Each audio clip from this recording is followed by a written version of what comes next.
धनंजय मुंडे आता या ठिकाणी दाखल झालेले आहेत। आपण पाहतोय धनंजय मुंडे यांना देखील अश्रू अनावर झाले, कारण दादांच्या प्रत्येक निर्णयामध्ये, दादांच्या प्रत्येक राजकीय निर्णयामध्ये सुद्धा धनंजय मुंडे हे अजित पवार यांच्या सोबत होते।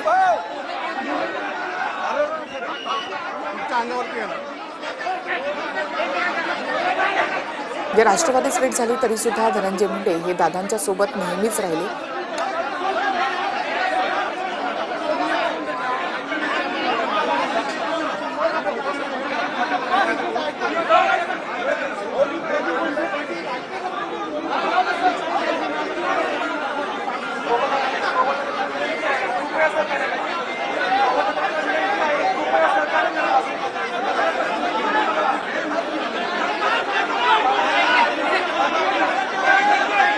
शरद पवार देखील या ठिकाणी आहेत आणि आता धनंजय मुंडे हे देखील पोहोचले आहेत। राष्ट्रवादीचे सगळे नेते सध्या या रुग्णालयामध्ये आहेत। सगळ्याच कार्यकर्त्यांना अजितदादांचं अंतिम दर्शन या ठिकाणी घ्यायचंय। कोणीही कार्यकर्ता सकाळपासून या ठिकाणाहून हटण्यास तयार नाहीये।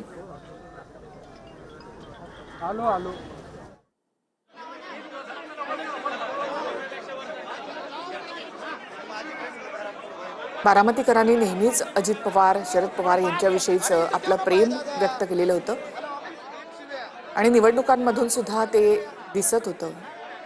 विशेष दृश्य आपण पाहतोय ती म्हणजे सुनेत्रा पवार जेव्हा बारामतीमध्ये दाखल झाल्या, त्यांच्यासाठी हा एक खूप मोठा धक्का आहे, खूप मोठं दुःख। खरं तर हे दुःख सहन करण्याची ताकद देवानं त्यांना द्यावी। इथेच थांबा, धरून या कोपऱ्यात।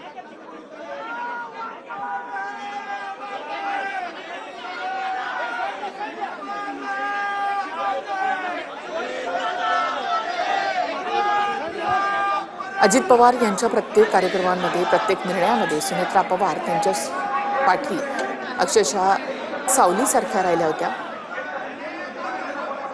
त्यांचं राजकारणामधलं पदार्पण असो किंवा त्याआधी अजित पवारांचा प्रचार करणं असो। रोहित पाटील देखील आता या ठिकाणी आलेले आहेत। अजित पवारांना रोहित पाटील यांचं नेहमीच कौतुक राहिलं होतं आणि त्यांनी प्रेमाने काही सल्ले देखील रोहित पाटील यांना दिले होते। आबा ज्यावेळेला गेले त्यावेळेला अजित पवार हे रोहित पाटलांच्या पाठीशी खंबीरपणे राहिले। नंतर रोहित पाटील हे शरद पवार यांच्या सोबतच राहिली। त्यानंतर सुद्धा दादांनी रोहित पाटलांचं नेहमीच कौतुक केलं, चुकलं तर त्यांना दटावलं देखील।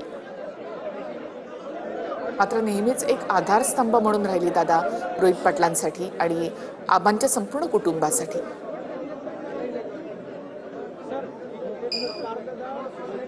दादा हे नेहमीच तरुणांच्या पाठीशी खंबीरपणे उभे राहिलेले आहेत। ज्या तरुणांना राजकारणामध्ये येण्याची इच्छा आहे त्यांच्यासाठी एक आदर्शवत उदाहरण म्हणजे अजित पवार। मात्र अजित पवार हे सातत्यानं सांगायचे, ही दृश्य आता आपण पाहताय सुनेत्रा पवार जे आहेत ते आता पोहोचलेले आहेत बारामतीमध्ये। त्यांच्यासोबत पार्थ पवार आहेत, सुप्रिया सुळे सुद्धा आहेत। आज जरी एक मोठा आघात पवार कुटुंबियांवर झालेला असला तरी सुनेत्रा पवार यांच्यावर जे बेतलेलं आहे, जे बेततंय ते शब्दामध्ये मांडणं फार कठीण आहे।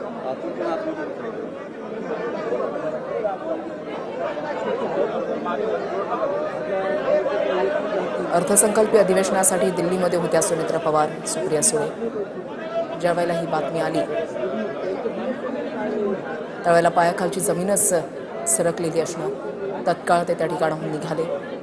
काही वेळापूर्वीच ते पोहोचलेले आहेत। त्यांच्यासोबत पार्थ पवार सुद्धा आहेत। दुसरीकडे बारामती रुग्णालयामधली दृश्य, ज्या ठिकाणी सकाळीच रोहित पवार पोहोचले।